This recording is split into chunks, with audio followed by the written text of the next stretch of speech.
Bonjour à tous. Cette vidéo pour, comment dire, articuler, intituler, illustrer un article que j'ai écrit sur le blog de dépendance affective.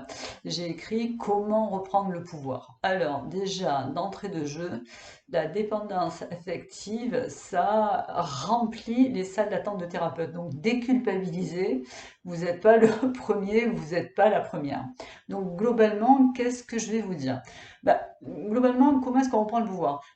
Finalement, quand vous vous sentez assez malmené dans une relation affective, quand vous n'arrivez plus à réfléchir, quand vous êtes perdu, quand vous vous sentez abandonné au pouvoir de l'autre, de votre partenaire, que ce soit un homme, une femme, etc. Quand vous êtes déçu, quand vos textos n'ont pas de réponse, quand toutes vos tentatives de séduction, et Dieu sait que vous avez de l'imagination, se soldent par des échecs, quand il vous répond uniquement par messagerie instantanée, enfin en gros quand vous avez l'impression de ne pas l'intéresser, de ne plus l'intéresser, quand il vous dit qu'il n'a pas le temps, qu'il a des amis à voir, comment on sort de tout ça, comment on reprend la main sur la situation. Je vous vois arriver donc au cabinet à bout de souffle, obsédé, avec des cernes, dans un discours en boucle, etc. Vous avez sollicité tout le monde avant de débarquer ici, vos copines, vos amis, parfois, oui, parfois même vos parents, etc. Vous êtes totalement désespéré. Globalement, tout ce que vous avez travaillé, tout ce qui ressemblait à la paix, la sérénité, le développement personnel, tout ça, c'est parti en vrille. Vous me parlez de passion, vous le pistez sur les réseaux sociaux. Des fois, vous avez essayé de ces trucs, j'ose même pas le dire, en vidéo. Alors, qu'est-ce qu'on fait? On se calme. On se calme. Comme vous voulez. Vous faites ce que vous voulez, vous calmez. Du yoga, de la méditation, de la relaxation, du sport, un médicament, ce que vous voulez, mais on se pose, on se calme, on laisse passer un peu de temps, un jour, 2 jours, 3 jours, rien ne va changer. Si c'est si fort que ça, si c'est si intense que ça, il n'y a pas de souci, on n'est pas à 2 secondes près. On pense ses blessures, on regarde où on est blessé, on regarde la profondeur des blessures, on se soigne et on y retourne parce que finalement, il n'y a pas de meilleur outil de développement personnel que les relations humaines et que le couple. Ensuite, je vais vous demander, avant d'agir, de réfléchir. Je vais vous demander qu'est-ce qui s'est passé. Je vais vous demander à quel moment il y a eu un premier signal que vous avez peut-être pas voulu voir.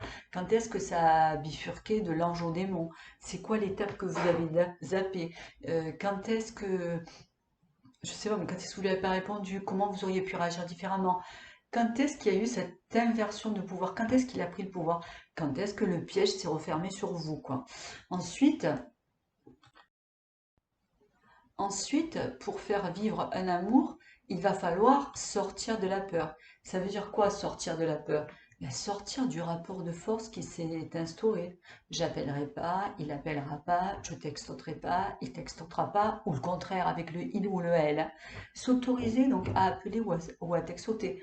Un peu de distance, oui, mais je pense franchement pas que le silence radio soit vraiment quelque chose qui soit judicieux en amour, tout simplement. Parce que pour moi, tant qu'il y a de l'amour, il y a des choses à apprendre, sinon vous seriez tranquillement en couple.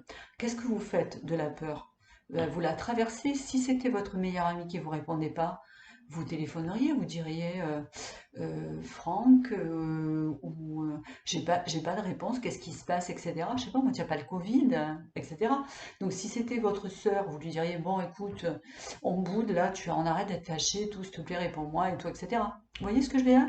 Donc, à partir du moment où vous allez prendre cette tranquillité et faire si c'était comme quelqu'un qui vous était vraiment cher et avec qui vous êtes tout le temps en relation, vous allez discuter et dialoguer sur une autre vibration. Et l'autre, même par messagerie instantanée, il va y être sensible. Parce que votre discours aura changé, votre être aura changé, et donc votre histoire va changer aussi. Voilà ce que j'avais à vous dire pour cette fois-ci. Et je vous conseille une chose, c'est essayer. Et vous m'en direz des nouvelles. À très bientôt. Au revoir.